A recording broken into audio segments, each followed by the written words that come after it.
They're all for reasons. To enhance grid energy, to be sacrificial sites. Lady Diana Spencer was killed not far from this Eiffel Tower, right? At the junction of 3 roads, at the 13th pillar, etc., etc., etc. 100 years, almost to the day when Jack the Ripper killed his first victim on the 31st of August. A virgin.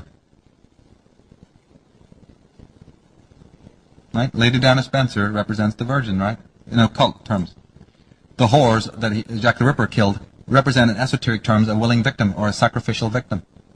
The 31st of January is when the sign of the Virgin, the Virgo constellation, goes into the underworld.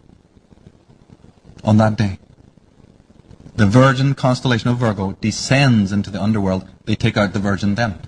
I teach this extensively, all of these rituals and what they get up to. They're not going to use solar astrology, because then the average astrologer would get onto this. They use other kinds of astrology that are more esoteric. And I specialize in that and go into this whole ball game about how geometry and sacred geometry is used in the designs of cities, and how assassinations of John F. Kennedy and other groups, other people, are entirely based on this. It's something we're living in them, we might as well know about it. It's happening in our backyard. And how the American designs of cities are like a silicon chip. Now remember we talked about the ancient monuments? What they were built for? When these people went, when the serpent race went to different parts of the world, they had long lifespans, these sons of the serpent. But when they would actually die, their fellows, who remained, in order to commemorate the amazing life of this person, who's part alien, who'd come from another star system, who had enlightened the world, who brought civilization, healing, they could mend bones, they enlightened the Adamic race, who gave them freedom, who literally were our gods. When one of these people would die, they would erect, not over them, not as tombs, but they would build in sacred geometry with using harmonics, a edifice as a cenotaph, not a tomb, a cenotaph, there's a difference, right? To commemorate the fall of that being. And that's what those tombs are, and what happens when you're there. Right? When you go to those places and feel something, you're connecting with something. Remember all those ritual murders and deaths that happened in the Aztecs and the Druids, how suddenly all these wonderful cultures went to wreck and ruin and went into sacrifice and death and bloodshed? That was to change this when the other side came back in power again. But just know for now that these serpent people had a habit of doing that. And they would try to make the harmonics and the sacred geometry embody some aspect of that particular hero that died. Some particular beloved, means that this person communicated. They try to do it in stone to make that person live. Today that's what we do when we raise a gravestone to a dead loved one. We don't realize we're doing that now. But that's what you're trying to do. You're trying to encompass something of that person's life. Now the dark aliens do it too. When one of their beings died, they would bury this person and they would build something over it. And in fact, when one of them characters would die, wherever their bones were buried, that has become historically a place of unbelievable unrest in the world. And when I looked into this occult paradigm, I found out that 2 places where 2 of these dark masters are buried, one is Palestine and the other is Northern Ireland. So I've been working on, at some point getting some sort of exorcism done where we can remove these remains. It's not going to be easy because they're protected and the dark ones know where they are and worship those places as an altar. But yeah, the aura of the negativity that comes from these people's bodies, it causes conflict, which they suck off and suck off and suck off.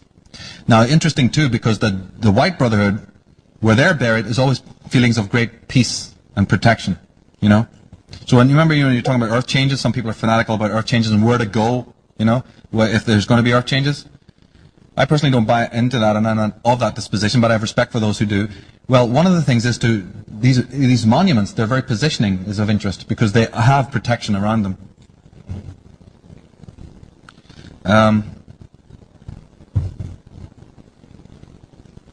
One moment.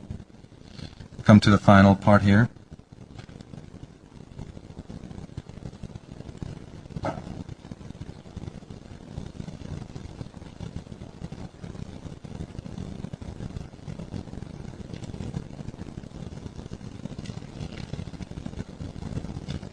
So Washington, D.C. is one of the cities that is entirely based on this kind of geometry. And we need to realize it. And in Washington, D.C., you have very patently occult symbols. Here's George Washington in a strange pose, which actually represents the god of the Templars, Baphomet. There's nothing evil about this symbol in itself, I'm not saying that, but just the fact that it is occult, and one of your presidents happens to be stylized exactly as that, should tell us something. Then, of course, what we're more familiar with is that the symbols of the Nazis, for instance, are Druidic symbols. Right? Jordan Maxwell has gone into this about the symbols of the Malta cross and the oak leaves. Isn't it interesting that the Oval Office has an oak leaf motif? Hasn't the cavalry wore the oak acorns on their hats, your American cavalry?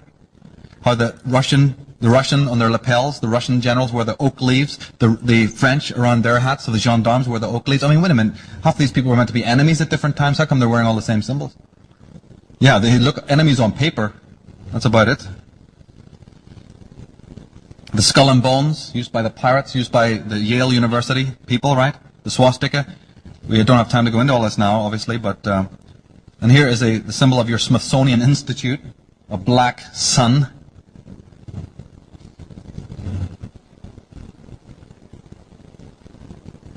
And they've also been telling us, by the way, about the two ways that they control the world. The cross and the crown, which is the symbol of the Knights Templar, are the two means by which they've controlled the world. Religion and monarchy. Right? Two forms of mind control that have done the job. Again, I apologize. We have a lot to go into and we don't have the time. Yeah, I'd love it. Oh, here's an interesting one here.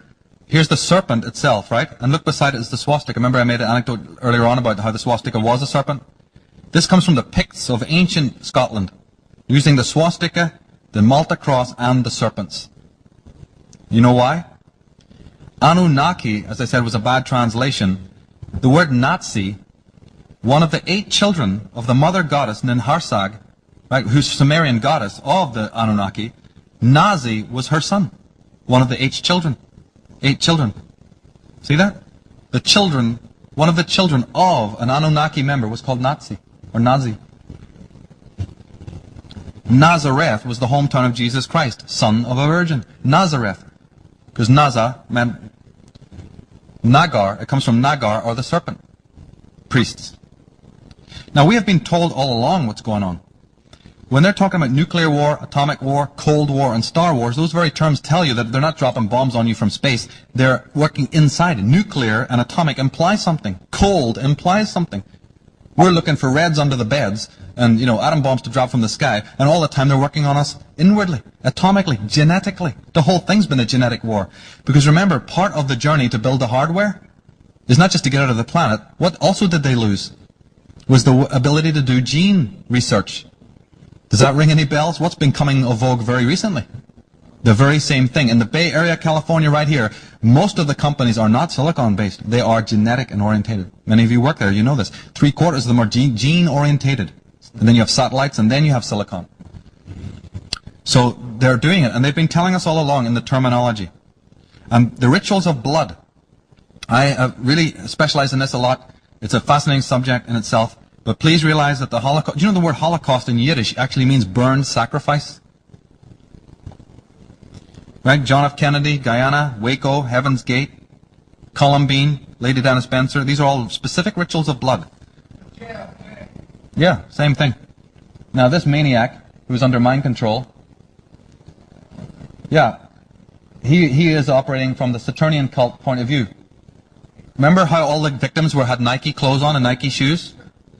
Nike, they're leaving you symbols. They play with us all the time. That was a ritual death done at a specific time. I mean, we know about the comet, but everyone was wondering, what about the comet? Nobody made the connection. It's like the comet represents a timing of something. Because timing and ritual death is very important. Everybody's wondering about the comet. Nobody was wondering about the timing. Here is the Nike tick, which actually represents the ring of Saturn. See that? That's the planet Saturn and its ring. All the victims wearing black attire. Black is the symbol of Saturn. Ask any astrologer, what is the symbol of the color of Capricorn and Saturn? It's black. The Nike logo is Saturn. All the victims were castrated. Read your mythology. What does Saturn do? He is the castrator of his father, right, the god. And the name Heaven's Gate. In astrology, there are 2 gates of the zodiac, Cancer and Capricorn. Capricorn was called the gate of passing. Cancer is the gate of the coming in of the soul. Gate of Capricorn is the passing out. Look at that. A ritual sacrifice called Heaven's Gate.